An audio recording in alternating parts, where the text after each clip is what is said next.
किसी भी प्रदेश के विकास में पर्यटन और पर्यावरण का बहुत बड़ा योगदान होता है। हरियाणा सरकार पर्यटन और पर्यावरण को बढ़ावा देने के लिए कई तरह की योजनाएं चला रही है। पर्यावरण को सुरक्षित रखने और पर्यटन को बढ़ावा देने के लिए हरियाणा सरकार प्रदेशवासियों को जागरूक करने के लिए समय समय पर विशेष अभियान चलाती रहती है। और इसी कड़ी में मुख्यमंत्री निवास संत कबीर कुटीर में एक विशेष कार्यक्रम का आयोजन किया गया। कार्यक्रम में मुख्यमंत्री नायब सिंह सैनी ने बतौर मुख्य अतिथि शिरकत की। देखिए, कार्यक्रम को संबोधित करते हुए मुख्यमंत्री नायब सिंह सैनी ने कहा कि प्रदेश सरकार ने पर्यावरण और पर्यटन को बढ़ावा देने को प्राथमिकता दी है। सरस्वती जलाशय और सरस्वती जंगल सफारी जैसी परियोजनाएं प्राकृतिक धरोहर के संरक्षण के साथ साथ पर्यटन के लिए भी नए अवसर सृजित करेंगी। अभी पिछले दिनों आपको मालूम भी है कि बाबायन के अंदर मैंने जो रजिस्ट्री थी उसको फेसलेस किया था। इसके अंदर बहुत ज्यादा तहसीलों की भ्रष्टाचार की बात आती रहती थी। भी इस भ्रष्टाचार को खत्म किया जाए, वहां से उसका शुभारंभ किया था। आज हरियाणा प्रदेश के अंदर फेसलेस तहसीलदार के ऊपर रजिस्ट्री करवाने के लिए जाने की आवश्यकता नहीं है। आप घर में बैठ करके अपने रजिस्ट्री का फॉर्म भर सकते हैं। उसका परफॉर्मा बना हुआ है। आप घर से परफॉर्मा भरेंगे और उसको अपलोड करेंगे, आपके पास एक OTP आ जाएगा और आपको डेट भी उसके अंदर आएगी कि इस तारीख को आकर के आप अपनी फोटो तरवा लें। उसमें सेलर, परचेजर और ग्रांडर तीनों लोग जाएंगे, तीनों की फोटो होगी और सेलर और परचेजर के वहीं साइन होंगे। रजिस्ट्री लेकर के आप घर आ जाइए, आपको तहसीलदार पे जाने की जरूरत नहीं है। मुख्यमंत्री नायब सिंह सैनी ने कहा कि शिक्षा और कौशल विकास के लिए उमरी में 108 करोड़ रुपए की लागत से उत्तर भारत के पहले राष्ट्रीय डिजाइन संस्थान की स्थापना करना गर्व का विषय है। इसके साथ ही 14.51 करोड़ रुपए की लागत से राजकीय पॉलिटेक्निक भवन का निर्माण और बहलोलपुर में 8.33 करोड़ रुपए की लागत से ITI का निर्माण किया गया है। ये संस्थान युवाओं के भविष्य को संवारने का कार्य करेंगे।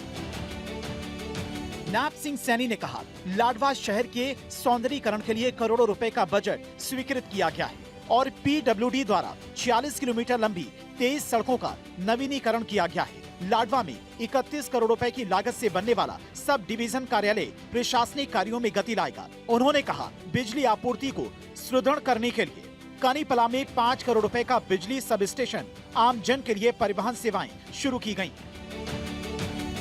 मेरे लिए बड़ी खुशी की बात है, क्योंकि बहुत सारे ऐसे विषय हैं, ऐसे काम भी हैं जो आप सबके स्तर के ऊपर नीचे उन कामों को, छोटे छोटे काम होते हैं लोगों के, उनको कराने में आपकी बड़ी भूमिका उसमें होनी चाहिए, ताकि लोगों को चक्कर ना काटने पड़े। किसी बिजली विभाग के व्यक्ति को बारे में कहना है, क्योंकि आप तो गांव में रहते हैं, कोई बिजली की समस्या है, पानी की समस्या है, उसका ध्यान रखिए। ध्यान रख करके आप मंडल अध्यक्ष को बता दीजिए या कैलाश जी को बता दीजिए, या वहाँ पर हमारे जो यहाँ से CMO से अधिकारी आते हैं उनको बता दीजिए। समय समय के ऊपर सुमन जाती है उसको बता दीजिए, ताकि ने छोटी छोटी समस्याओं की दिक्कत न आए। मुख्यमंत्री ने कहा, लाडवा में 26 करोड़ रुपए की लागत से मल शोधन संयंत्र स्थापित कर सीवरेज की समस्या का समाधान किया गया है। क्षेत्र के 65 गांवों में स्वच्छ पेयजल पहुंचाने के लिए 11 करोड़ 51 लाख रुपए की लागत से पाइपलाइन बिछाई गई है। 10 करोड़ 20 लाख रुपए की लागत से सहारनपुर कुरुक्षेत्र सड़क मार्ग को 4 लेन किया गया है। गांव के अंदर विभिन्न विकास के काम चलते रहते हैं, जैसे तालाब, अमृत सरोवर बन रहे हैं। अमृत सरोवरों का भी हम ध्यान रखें कि वहां पर ठीक काम चल रहा है या नहीं चल रहा, क्या है क्या नहीं है, इसके ऊपर हमारा ध्यान रहना चाहिए।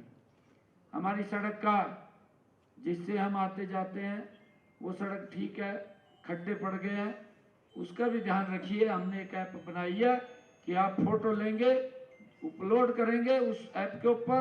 जो ही आप अपलोड करेंगे, हमारे पास उस सड़क का पूरा डाटा आ जाएगा कि वो सड़क कौन से विभाग की है, उसके ऊपर अधिकारी कौन लगा हुआ है, वो कौन से ठेकेदार ने बनाई है। नायब सिंह सैनी ने कहा कि लाडवा विधानसभा क्षेत्र के विकास पर अब तक 807 करोड़ रुपए खर्च किए गए हैं, जबकि कांग्रेस के 10 साल के शासनकाल में मात्र 310 करोड़ रुपए ही खर्च किए गए। नायब सिंह सैनी ने कहा कि प्रदेश में फसल खराब होने पर गत 11 सालों में किसानों को मुआवजे और प्रधानमंत्री फसल बीमा योजना के तहत अब तक 15,448 करोड़ रुपए की राशि दी गई।